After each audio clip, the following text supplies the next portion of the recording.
and just integrity to ourselves and in the conversation. So if I were to ask you what kind of things might we begin a conversation about, what would you say? The kind of things that we begin a conversation about. Like, how's the day? How's the day? Okay. Okay, family. All right. What else? Sports. Sports. Okay. Weather. Weather. That's a big one. Compliments. Say it again. Compliments. Okay. Compliments. You All have right. a church family? I'm sorry? You have a church family? Okay. Well, that's kind of gearing it, moving Yeah, but into it's still, the next works steps. great. Yep. All right. So there are things that we have discussions about every day, isn't there? We have conversations with people all the time, and when this is something Ivan's been really trying to get us to understand is when we're here at the church service and we see somebody that we don't know, we have the opportunity of walking up to them, introducing ourselves, and just having a conversation. And so, what kind of things might we have conversations about? Well, if you look at the screen, there's supposed to be a picture up here, and there's not. But some of the things, I've got cards here. Now you're welcome to have these if you want them. Just let me know. But this is meant to help make connections through conversation. And the other side of it is a list of 10 spaces that you can put people that you'd like to see come to the Lord, and you can be praying for them. But the kinds of conversations, do we need to unplug and plug back in?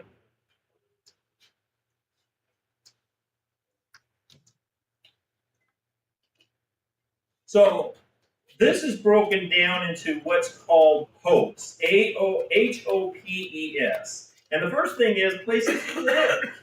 You might find that connection is you lived there before, or you lived in the state of somewhere. It can't, they often say it's a small world, and usually you can find places that you've been or places that you lived that build conversation. Occupation. What do you do? That's a conversation we usually ask. I mean, you guys are new. That was one of the very first questions that I asked you. What do you do? And work experiences, you might find that there's a connection there because maybe you have worked in that capacity or know somebody that's worked in that capacity before. Likes and dislikes, that's called preferences. So you have home, occupation, preferences, things you like, things you don't like. You mentioned sports, entertainment, what we do for hobbies, what we do for leisure. Those are things that we always find ways to bring into conversations, don't we? And finally, there's the personal or the religious history. So the hopes stand for home, occupation, preferences, entertainment, and story. Now, I have classmates that we went to school with, and they actually went to Guelph, Ontario, and they started a startup church there. And they did it on the basis of this. They would go to people that they did not know and just simply ask them to tell me your story. And when somebody is asked to tell you, if I were to ask you to tell me your story, that's a time where I need to stop talking and just do more listening. Okay? And what they found is, and this is an interesting thing, is it didn't matter who they asked they made that statement to, everybody had one. Everybody has a story. And if you can begin with, tell me your story, where can that lead to? Well, if you ask them to tell you their story, what does that lead to? You tell yours, okay? So you can see how you can build through the idea of relationship. Now, Mike, you have something similar to what I just talked about. I wanted you to kind of talk about variances, I guess. Yeah, this is an easy one to whenever you're meeting somebody new and you remember from. FROM. And so you talk about family, recreation, occupation, and what motivates them. So like what they're passionate about. So a lot of the same thing, it's just a different acronym. Okay. So the idea is, the goal is, find a connection. Find something that connects you to the person that you're talking to, so that through that connection, you can start bringing God into the conversation. That's our goal. That's the idea of what we want to accomplish. So we have a ministry here in Del City. Some of you have done it, others have not. Some of you may not even know about it. It's called Visitation Ministry. Some others' term is the Cookie Ministry. And that's something that I am a part of here. I took it over for Melvin. And the idea is that we go and get a list of all the new water utility accounts, and we go to their door and introduce ourselves to them. Now, I will say this. We are not the only religious group that goes knocking on a door. And I think I've shared in here, I'm sure I have. I didn't grow up in the Church of Christ. I grew up in the Methodist Church, but my dad became a Jehovah's Witness when I was 5. So I was exposed to knocking on doors through the Jehovah's Witnesses. And so knocking on doors is not something that brings back very pleasant memories for me. It was nothing that I ever saw myself ever doing. And so one of the things that I started considering is, I don't want to look like any other religious group that's doing the door knocking. Sorry, I don't. So I'm not going, if I were to come to your door, you would not see me in a suit carrying a briefcase like the Jehovah's Witnesses do. You will not see me come with an all-white shirt, usually with a tag on you, and pants, like the Mormons do. Baptist groups knock on doors. Actually, Jehovah's Witnesses have stopped knocking on doors. I don't know if you've seen this, but I've seen them out at the park, and I've seen them downtown. There we go. And they will set up little booths so that they're out in the public, and they will get people as they walk by and just start talking to them. That's what the Jehovah's Witnesses now do. So when I go, I want to make sure that when I knock on the door, I look like they do. In other words, I don't want to put off this persona that you have to meet my standard of dress in order to feel like you can come be a part of our congregation. And so I do this intentionally so that I can actually make a connection with them. And so what I begin with is, I have cards that have the address and the name of the person that's supposed to live there. And yes, I have had situations where the person that I have as that address is not the person that lives there. You kind of have to think on the fly as you do this. But I start with asking the person, are you Barb? And they may say no. They may say, no, Barb is the one who owns the house. We rent from her. There could be a lot of different things that they say. But the reason I start with that is I want to make a personal connection. So the minute I have a name or something to kind of go by, the very first thing I'm going to do is introduce myself. I'm David. Why? Because I'm not selling a product. I'm selling me. And I hope what you see is Jesus in me as I'm talking to you. Next thing is, and this is where this becomes important, why am I at your door?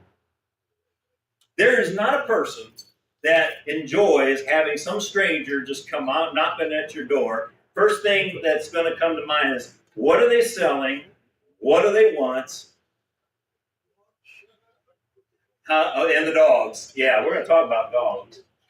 Anyway, so what I try to do here is, okay, I have you as just recently moved in. You just recently moved here. Sometimes what I found out is a lot of times they are new, but sometimes they had their water shut off. and they paid the bill and now they're on the list again. So you have to think on the fly as to, okay, how do you cross that bridge? And if you're interested, I can tell you some ways to do that. But what I want to do is say, look, I'm from the Del City Church of Christ. I want to welcome you to your new home. By the way, here's a plate of cookies for you as a welcome gift and a brochure that talks about who we are, what we do. Now, I have had a lot of suspicious people that answer the door, but the minute I hand them the cookies, the demeanor changes. Oh, well, thank you. I appreciate that very much. I have had some, not many, that just say, I'm not interested, and close the door. I have had that. But very few of those types of situations. I've never had anybody hostile. I have never had anybody that sent the dogs after me, although I've had dogs come to the door. But I want to establish we're doing something different. By the way, a lot of religious groups knock on doors. We're the only one that brings cookies. Okay, so there's something different. The knocking on doors is not different, but the intention, what we're doing, is very different. And then the last thing is, I want to make a connection. If I can do something to bring them here, then I've accomplished something. So what I'm looking around for is, okay, do they have kids' toys around the house? Because where am I going to go when I'm talking to them? Okay, I can invite them into the next kid thing, which, by the way, is probably the Halloween trunk or treat. What else might I talk about? The youth program. We have a large kids area that's secure. Whiz Kids, that's a kids program. If they don't have that, what else can I try to make a connection with? You guys have been here long enough. What can I make a connection with? The garden. I bring that up all the time. Hey, in season, we grow our own produce and give it out free to the public every Friday. The pantry. Anything that we can do that builds a connection is kind of where I'm going at. And I use what I term the golden rule concept. Now, you know what the golden rule says, right? What is the golden rule? Okay, do unto others as you would have them do unto you. So if somebody were to knock on your door and you're not a believer, how would you want them to talk to you? How would you want them to approach you? That's the idea. So we're going to look at John chapter 4. We studied John earlier in the year.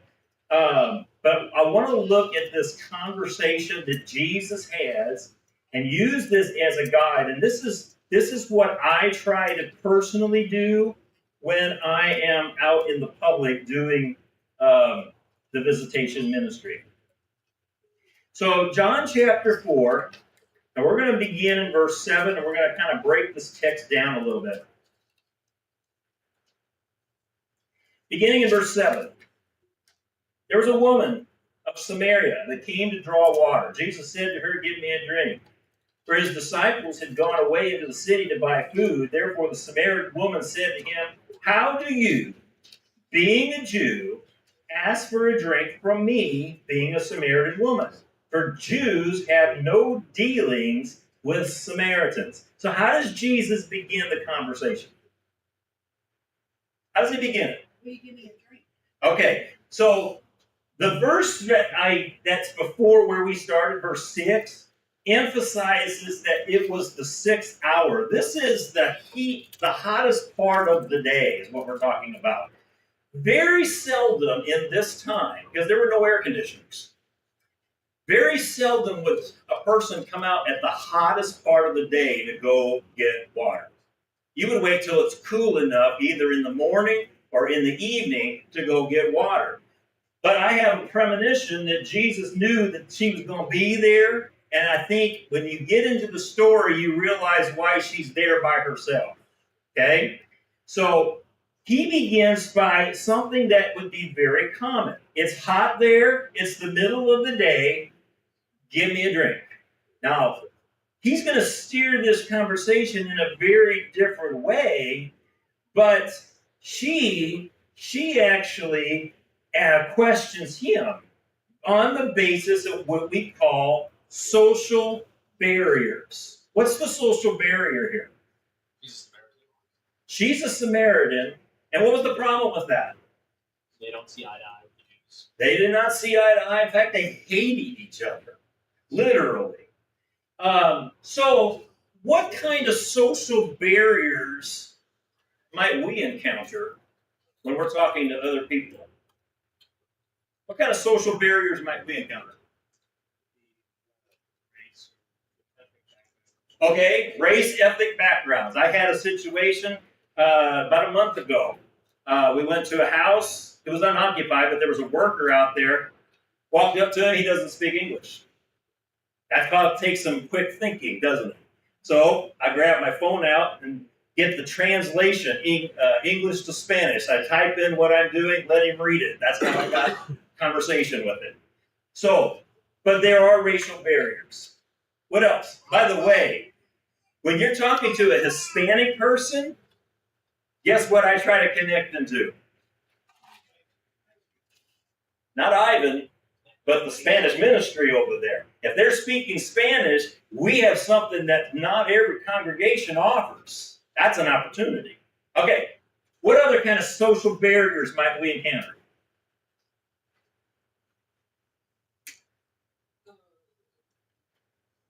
I'm not allowed to go. I have been told that.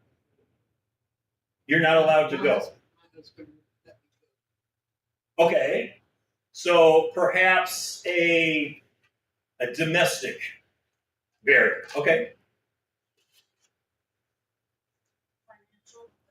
Oh. Okay. So rich or poor. Y'all lived in the Del City area long enough. Are there bad sections in the town? Yeah.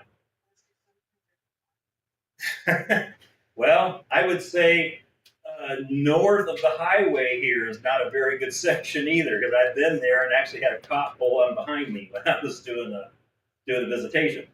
And that he didn't do anything. He didn't ask me questions. I probably checked my plates, but that told me there must be some reason why they're checking this area here.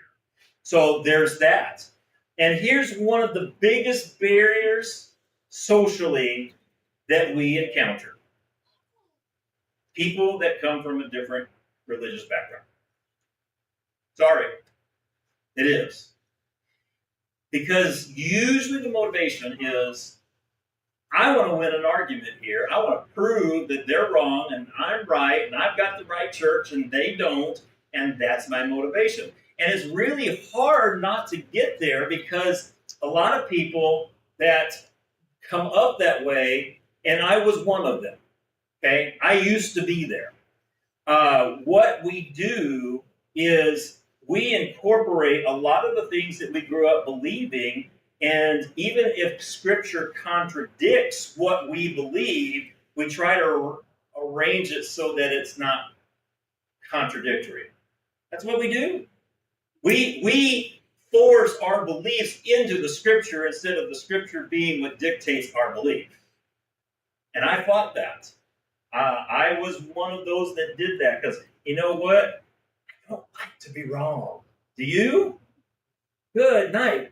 So we run the risk, if we don't handle people with different religious backgrounds properly, of losing the advantage of having the discussion.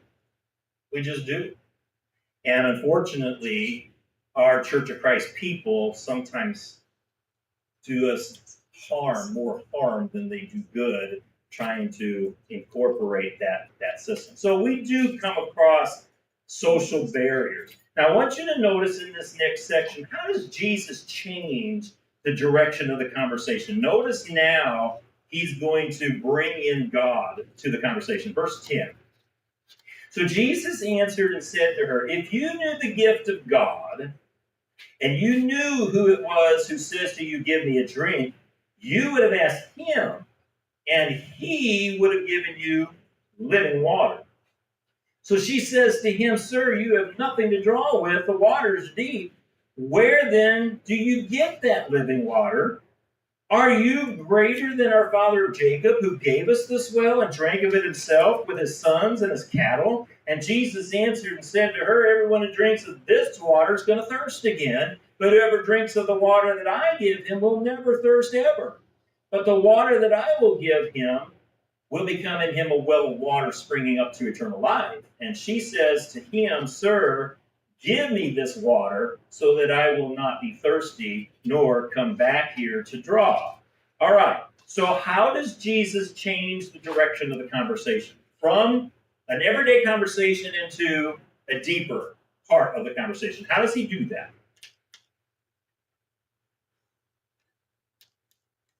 So it started with give me a drink. How does he change the direction of the conversation?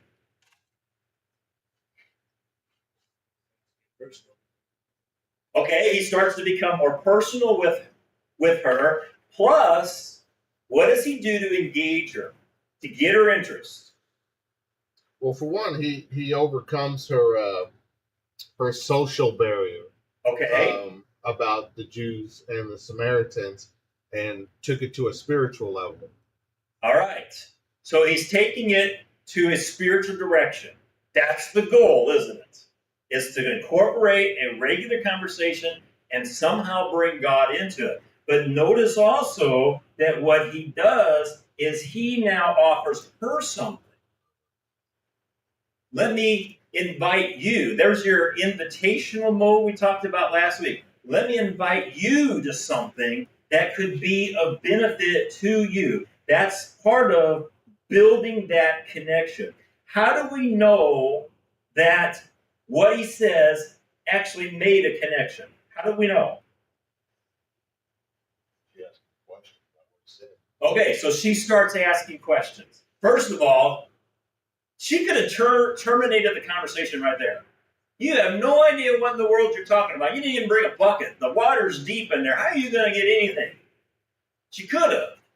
But she's intrigued now. So if I'm talking to a stranger, I introduce myself, tell them why I'm there. I get people all the time that take the cookies and they say, "Oh yeah, I'll be there at church," as they turn and walk and shut the door in my face. How do I know they're not sincere? The reaction. Reaction. So I'm reading not just the tone of voice, but I'm reading body language, right? Nonverbal does play a part in this, doesn't it? So how would I know that there is interest? How do I know when there is?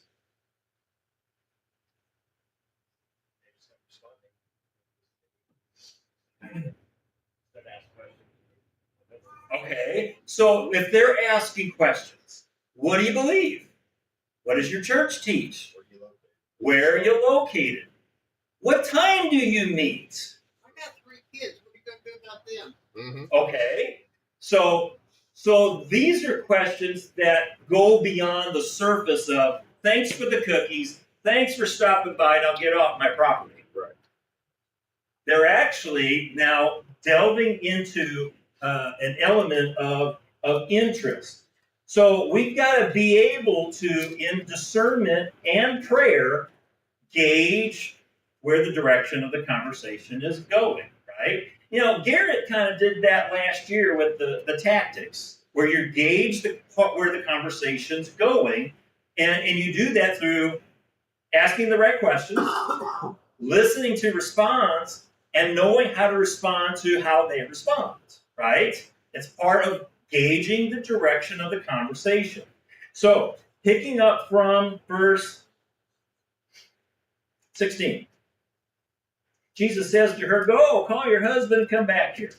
And the woman answered and said, "I have no husband." And Jesus said to her, "You've correctly said, I have no husband. You've had 5 husbands, and the one you now have is not your husband. This you have truly said." And the woman said to him, "Sir, I see you're a prophet. Our fathers worshipped on this mountain, and you people say that in Jerusalem is the place where men ought to worship." And Jesus said to her, Woman, believe me, an hour is coming when neither in this mountain nor in Jerusalem will you worship the Father. You worship what you do not know, and we worship what we know, for salvation's from the Jews. But an hour is coming, and now is, when the true worshipers will worship the Father in spirit and truth. For such people, the Father seeks to be his worshipers. God is spirit, and those who worship him must worship in spirit and truth. I'm going to go ahead and read down to verse 26. And the woman said to him, I know that Messiah is coming, he who's called Christ, and when he comes, he will declare all things to us. And Jesus said to her, I who speak to you am he. So how does she know he's a prophet?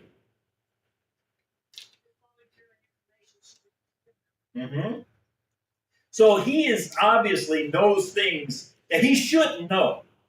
There's no, he didn't read the Jerusalem Gazette and read all about all her divorces. Okay?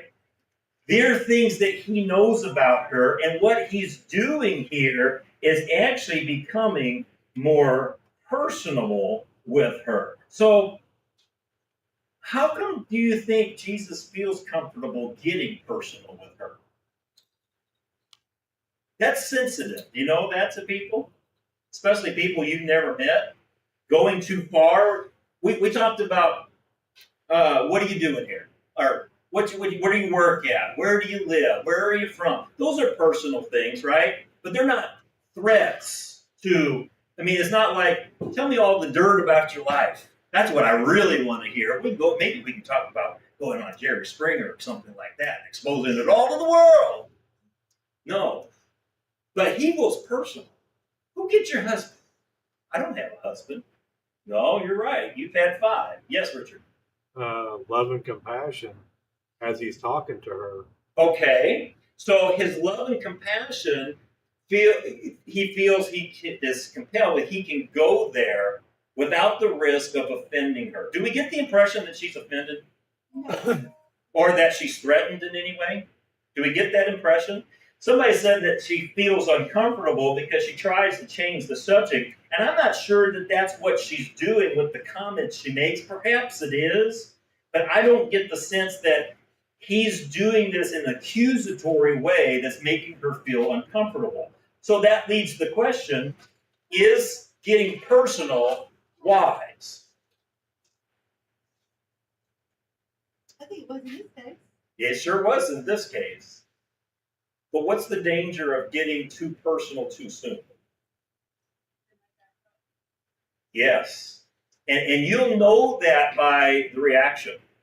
If Garrett says, when you're asking questions and you start seeing the conversation go hostile, you kind of have to back off a little bit. You don't want to lose the conversation or the ability to have a conversation in the future, but you have to be able to gauge where it is you're going. Now, the truth is, I want to be able to build a relationship with people so that instead of just asking you, what do you do for a living, that now we feel comfortable sharing some more, here's kind of some of the struggles I go through.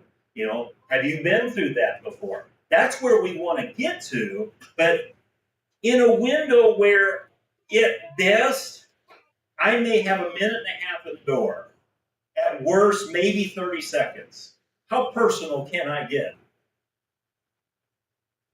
Now, I guess I could go to the door and say, go get your husband or get your wife and see what they say. I guess I could try that approach, but it could backfire real fast. So I want you to see that when she says, Sir, I see you're a prophet, that Jesus, she is seeing in Jesus is what we call authenticity.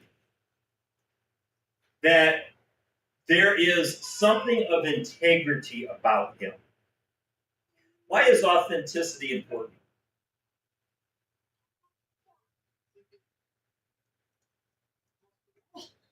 Okay, people can think off the wall.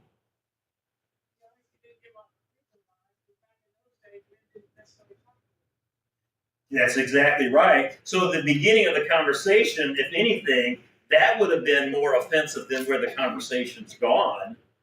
But I think if you don't show that, that you're never going to get their trust because you seem Yes. like a salesman. That's, We do. I mean, and that's what you don't. That's exactly what you don't want to be.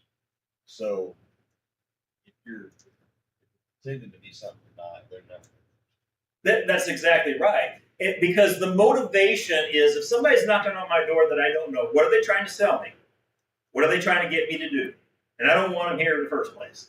So I have to try to change that image so that I come across as not trying to get a notch in my belt, but that I'm very sincerely wanting to know them, that I'm wanting them to get to know me. Even if I have only a 30-second window, that is what I'm trying to accomplish with the person that I'm talking to. Does it always work? No. But I can tell you, I've had numerous conversations with people just going to their door and asking what brings you to Del City?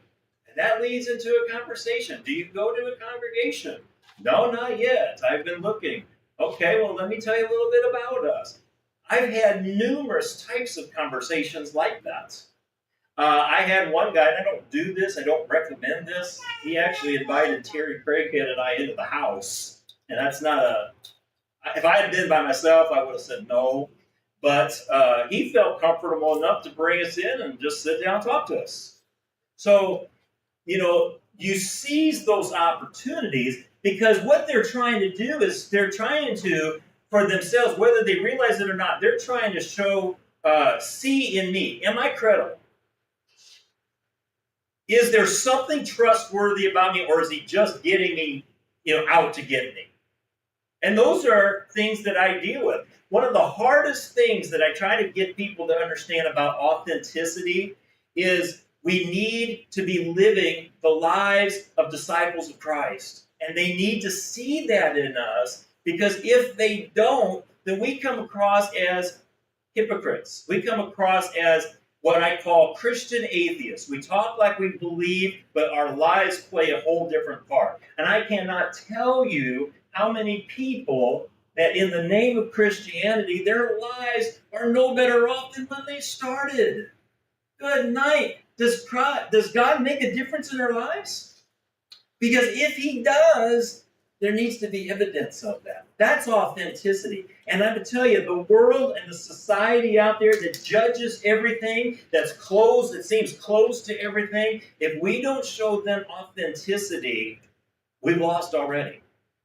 And it also seems like that authenticity, well, for one, that is what they base the rest of our message off of. Absolutely. And whether or not they believe it, like I said, if we're fake, they're going to say everything that comes. Even if I stand in front of the 15 minutes, I'm going to think that everything you're saying has been fake for the entire 15 minutes. Absolutely. And the other thing is, from this point, she also says, okay, like she judges him to be authentic and to be a prophet. Mm-hmm. From there, she goes beyond the superficial. Yes. Which was just the water just a few minutes ago. Like, well, I'd like some living water, and I won't have to come back to this well. To now she's getting philosophical, not theological, and says that you say that we're supposed to worship over there, but our fathers have worshipped over here. So now, based upon his authenticity, she trusts him, and now she's willing to go into a deeper. Notice that he says, even though he says salvation comes from the Jews, he doesn't go to the point where you're wrong, I'm right, let me show you why I'm right. But he just simply changes the direction. Look, what you believe and what we believe isn't going to really matter in the end. Because God doesn't care where worship happens, and he cares about is authentic worship. All of the prophets of old were voicing for God how sick to death he was of rote worship that meant nothing. Because the act of worship was just that. It was just rote. And it wasn't actually genuine. Yes, sir. What he said. Okay. Well, let me throw David, this. He showed his authenticity way even before he prophesied.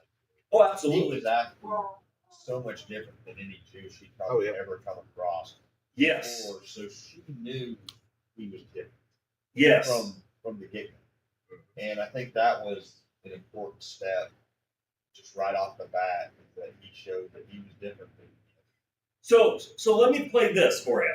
I went to a house one time, knocked on the door, and it wasn't the person, it was her sister that was actually answered the door. Told her why I was there, gave her the cookies. She says, "My sister's an atheist." What would you say? How would you reply? Have a good day? Okay, that's an opportunity to say, what do you believe?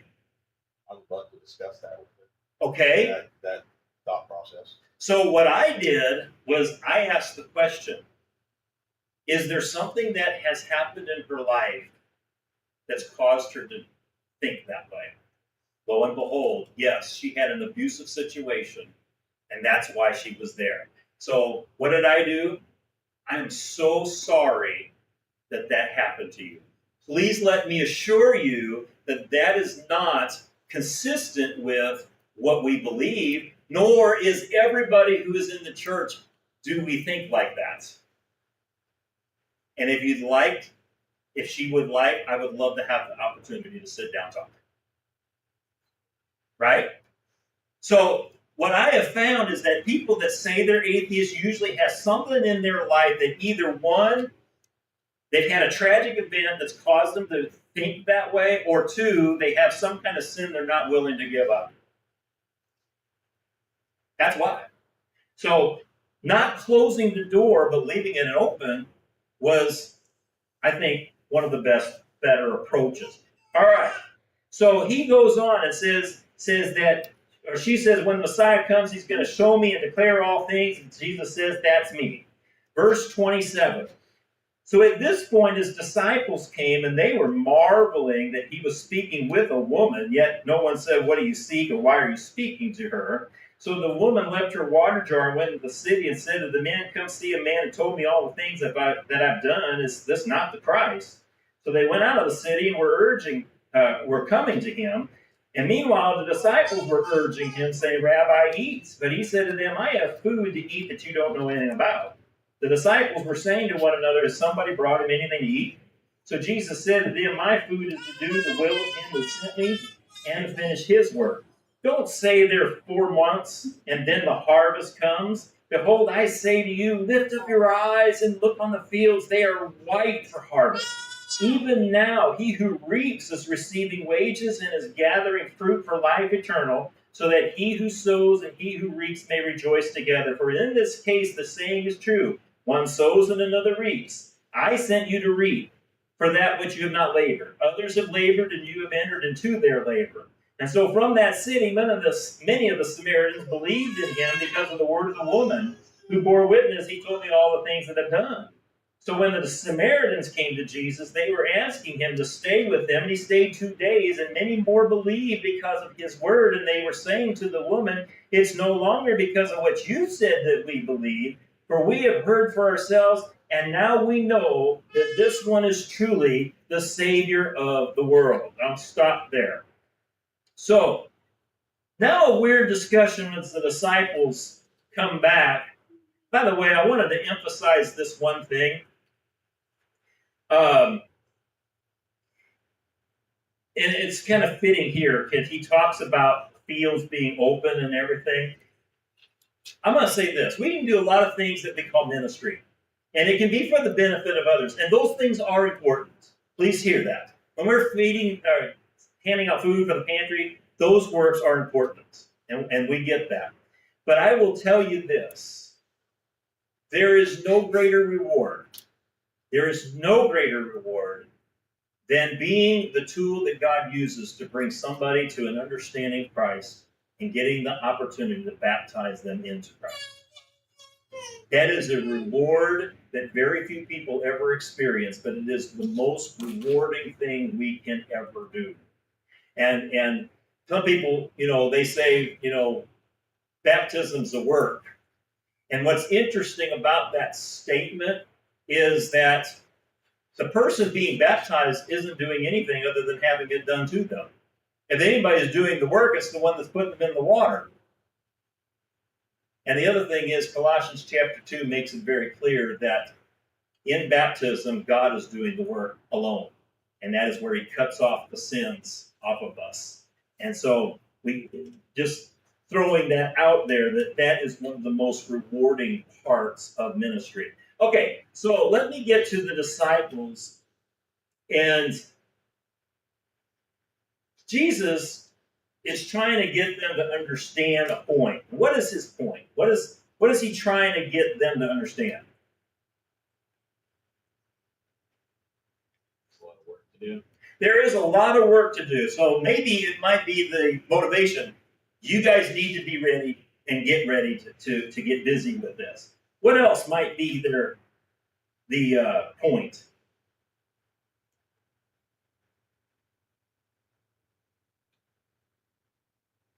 Maybe there's a lesson here between the spiritual and the physical. Physical food is necessary. Physical food is important. That's not the only thing we live for. What he is saying is there is satisfaction, greater satisfaction in our souls, in the depths of our souls, by being a part of the work of God. That's what we need to be busy with. And that's what he's challenging them is open your eyes and see out there that there are people that are ready to hear the gospel message. So we live in a very, very lonely time.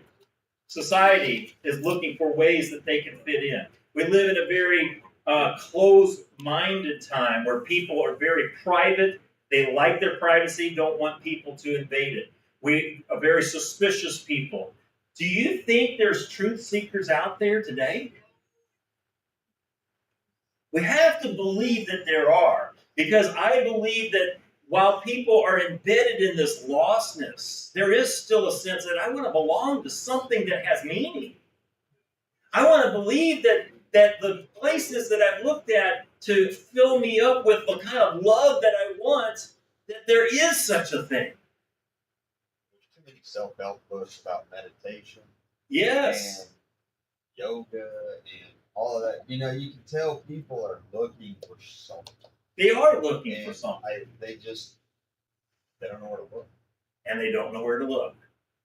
So what you have in the Samaritan woman case is kind of what one of my definitions of evangelism was last week. The Samaritan woman told people she already knew what she knew about Jesus. And there was a response, wasn't there? In fact, people came to see for themselves, and they were convinced then at seeing this Jesus and what he was about. And they saw a genuineness in him as well. I'm going to finish our time tonight by reading and emphasizing a book that I really think it'd be worth your time to read. It's called God's Face by Doug Pollock. And this guy is, the main part of the book is helping people learn how to have spiritual discussions naturally. How can we go from just having discussions into the idea of having spiritual discussions? And what I like about this book is it incorporates the section I'm going to read here to you. It incorporates a lot of what Garrett taught, but it goes beyond what Garrett taught into not just asking the right questions, but how then do you build on that to have spiritual discussions? I know this is a lengthy reading. Please bear with me, and I really hope that you'll pay attention, because this is really, I think, it's just very intriguing, and I think it's inspiring with what he writes here. So he says, now, part of this, what he's doing here is he's incorporating what he does with some tidbits on kind of suggestions on different things. So I'm going to kind of read, just skimming through some of this, a little bit of each of those. He says, to illustrate how natural it can be to introduce the Bible into everyday conversations, then just let me share this story, one which bundles all the ideas of this book together.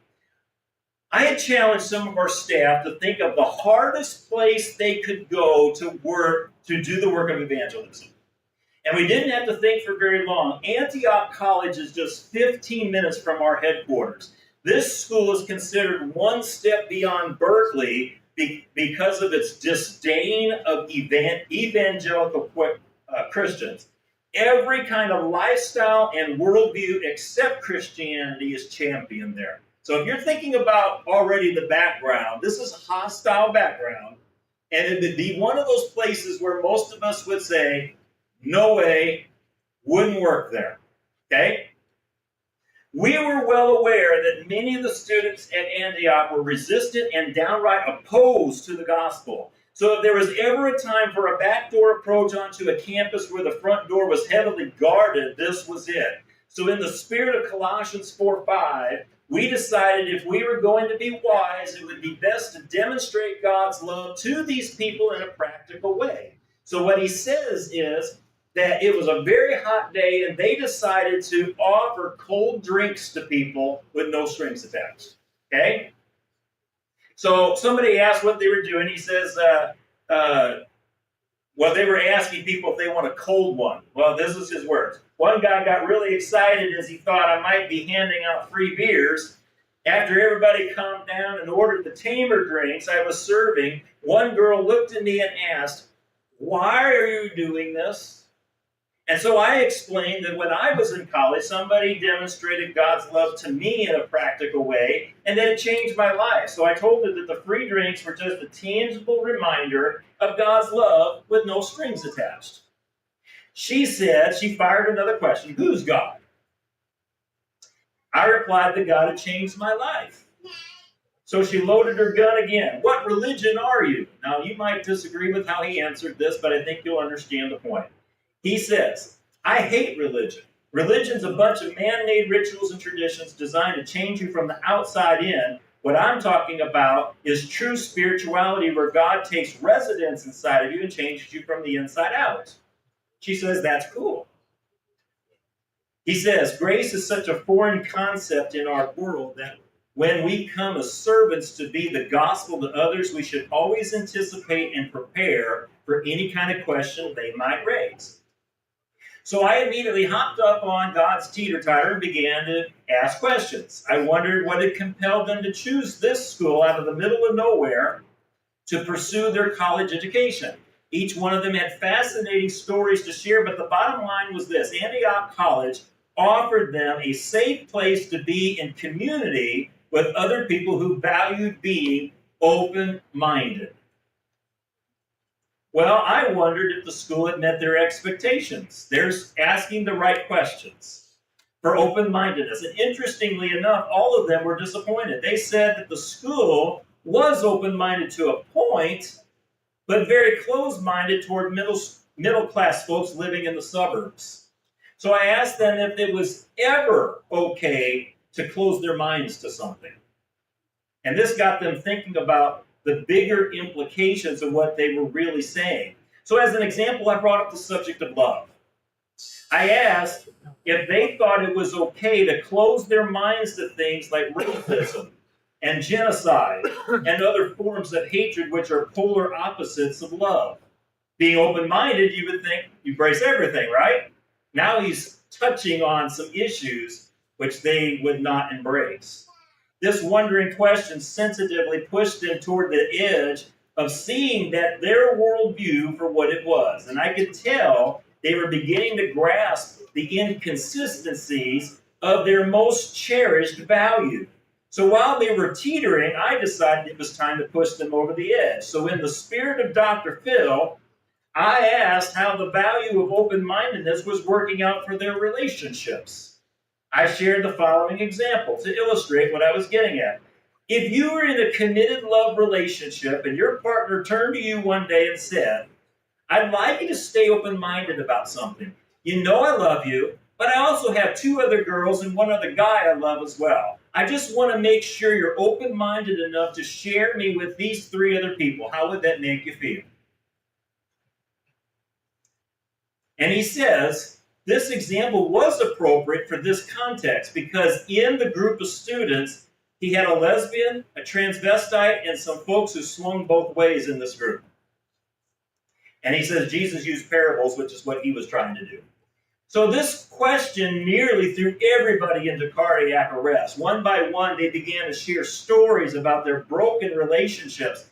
My wondering questions had penetrated a main artery, so I asked them to define the kind of love that they hope to find in a long-term relationship. I was shocked to hear them grapple for a coherent definition of the word that they desperately longed to experience. It sounded as if they were saying that love is a feeling that you get to feel when you have a feeling you haven't felt before. Sound confusing? I thought so too. So I asked them if I could toss out a definition, and they told me to go for it. I defined love for them this way. Love is a commitment you make to act in someone else's best interest. True love can only be known by the actions it prompts. They all looked at me as if I were Jesus delivering the Beatitudes to the masses and were stunned by this definition. So now it was time to bring the Bible into conversation. The last thing I wanted to do was leave them with the impression that I had it all figured out. He says, that's my definition of love, but I know of one that's better than that. Would you like to read it for yourselves? It comes from the Bible. And he suggests that you ask permission to bring the Bible into conversation. Pulled out my Palm Pilot.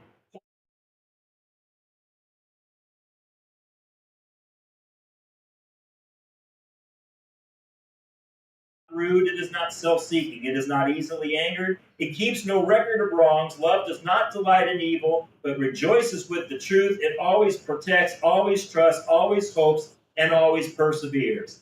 After each one of them read it, one of the guys said, that's the best definition I've ever read. One of the young ladies exclaimed, that's cool. The rest of the group chimed in with positive responses as well. So I asked the group if I could share why this conversation was so meaningful to me, and they gave me the green light. And he says, I explained that when I was in college, I'd struggled to find love in all the wrong places. I went through a painful breakup with a girl that I thought I would marry. And the breakup caused me to take a look at my own definition of love, and I realized it sounded something like this. I love me, and I want you to make me as happy as I can be. If you can continue to make me as happy as I can be, then I will continue in the relationship. Well, after reading the Bible's definition of love, I had an epiphany. If God created us and God is the author of love, who would know better how to sustain a love relationship? This revelation caused me to see how relevant God was to every area of my life, and I began to seek Him with my whole heart, and my life has never been the same. He says, my story spoke to the cries of their own hearts, but there was a problem because I was describing the Christian life in a way that didn't fit their perceptions of Christianity. Authenticity. One by one, these students shared stories of ways they've been turned off by Christians. The Bible was not held in high regard because as far as they were concerned, it was responsible for the behavior they detested in the Christians they'd met. As I respectfully listened, the young lady who peppered me with questions earlier leaned over and said, I like you. I like what you're doing and how you're doing it. We get most Christians thrown off this campus in 15 minutes. That's the best conversation I've had at this school since I've been here. It was not exactly a conversation or conversion, but at least it was a nudge in the right direction. What are your thoughts on that story?